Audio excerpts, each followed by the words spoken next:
بسم اللہ الرحمن الرحیم۔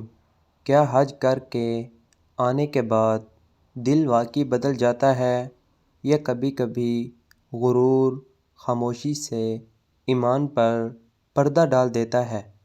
میرا بھائی حج کر کے آیا تھا، پورا محلہ اسے حاجی صاحب کہہ کر مبارکباد دے رہا تھا۔ گھر کے باہر قمقمے لگے تھے، دروازے پر سبز جھنڈیاں، اندر خوشبوئیں اور مٹھائیوں کے ڈبے، ہر طرف خوشی کا سماں تھا۔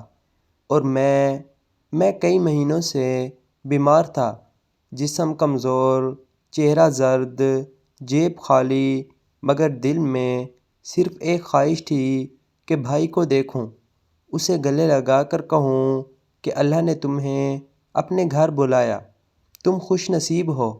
میں خالی ہاتھ اس کے دروازے تک پہنچا، سوچا بیماری اور تنگی کا ذکر نہیں کروں گا، بس مسکرا دوں گا۔ اندر گیا تو وہ احرام کی تصویریں سب کو دکھا رہا تھا، خانہ کعبہ کے سامنے کھڑے ہونے کی باتیں، صفا مروہ کی سعی، عرفات کا میدان، آنکھوں میں آنسو اور زبان پر دعاؤں کے قصے۔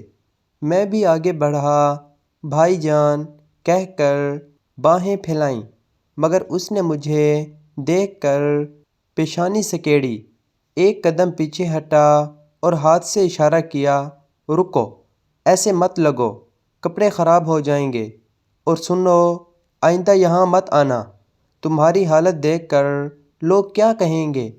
یہ الفاظ میرے سینے میں تیر کی طرح لگے، میں ساکت رہ گیا، ہجوم کی آوازیں دھندلا گئیں، صرف اس کا جملہ گونجتا رہا، آئندہ یہاں مت آنا۔ میں آہستہ سے پلٹا، کسی نے روکنے کی زحمت نہ کی۔ باہر آسمان پر بادل چھا رہے تھے، جیسے میرا دل راستے میں میرا قدم لڑکھڑا رہے تھے۔ بخار کی حدت اور دل کی ٹھنڈک ایک ساتھ محسوس ہو رہی تھی۔ گھر پہنچ کر میں چرپائی پر گر سا گیا، آنکھوں سے آنسو بہتے رہے۔ میں نے سوچا، یہی وہ بھائی ہے جس کے ساتھ بچپن میں بارش میں نہایا کرتا تھا، جس کے لیے ماں سے ڈانٹ کھاتا تھا، جس کی فیس بھرنے کے لیے میں نے اپنی نئی کتابیں بیچ دی تھیں۔ آج وہ حاجی بن کر آیا ہے، مگر مجھے دھتکار گیا۔ رات بھر میں کروٹیں بدلتا رہا، ذہن میں سوال تھا کہ کیا حج انسان کو نرم نہیں کرتا؟ کیا بیت اللہ کی حاضری دل میں عاجزی نہیں بھر دیتی؟ اگلی صبح محلے میں بات پھیل گئی کہ حاجی صاحب نے چھوٹے بھائی کو گھر سے نکال دیا۔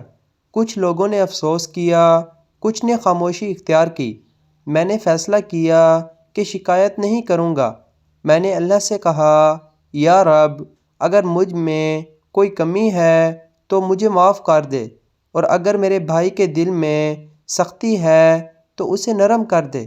دن گزرتے گئے، میری بیماری بڑھتی گئی، مگر میں نے دروازہ بند نہیں کیا، شاید کبھی وہ خود آ جائے۔ ایک شام دروازے پر دستک ہوئی، میں نے کمزور آواز میں پوچھا، کون؟ باہر سے روندی ہوئی آواز آئی، میں ہوں، تمہارا بھائی۔ میں چونک گیا، دروازہ کھولا تو وہ سامنے کھڑا تھا، آنکھیں سرخ، داڑھی بھیگی ہوئی۔ اندر آ کر میرے قدموں میں بیٹھ گیا۔ مجھے معاف کر دو۔ میں خانہ کعبہ کے سامنے کھڑا ہو کر سب کے لیے دعا مانگتا رہا، مگر اپنے گھر کے رشتے کو بھول گیا۔ جب رات کو سجدے میں گیا تو دل پر بوجھ تھا، سمجھ آ گیا کہ میں نے سب سے بڑی خطا تمہارے ساتھ کی ہے۔ اس کے آنسو میرے ہاتھوں پر گر رہے تھے۔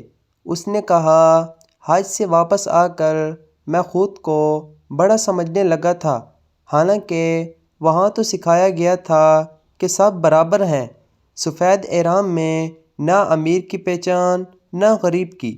مگر میں گھر آ کر پھر وہی فرق کرنے لگا۔ میرا دل پگھل گیا۔ میں نے اسے اٹھایا اور گلے لگا لیا۔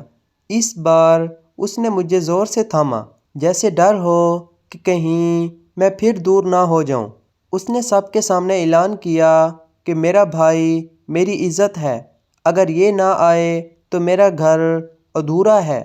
اس دن مجھے سمجھ آیا کہ اصل حج صرف مکہ جا کر نہیں ہوتا، اصل حج دل کے اندر تکبر کو مارنے کا نام ہے۔ آج بھی میں کمزور ہوں، بیماری باقی ہے، مگر دل مضبوط ہے، کیونکہ میرا بھائی بدل گیا ہے۔ اور آپ سے ایک سوال ہے، اگر ہم عبادت کر کے واپس آئیں اور ہمارے رویے میں نرمی نہ آئے تو کیا ہم نے واقعی عبادت کا حق ادا کیا؟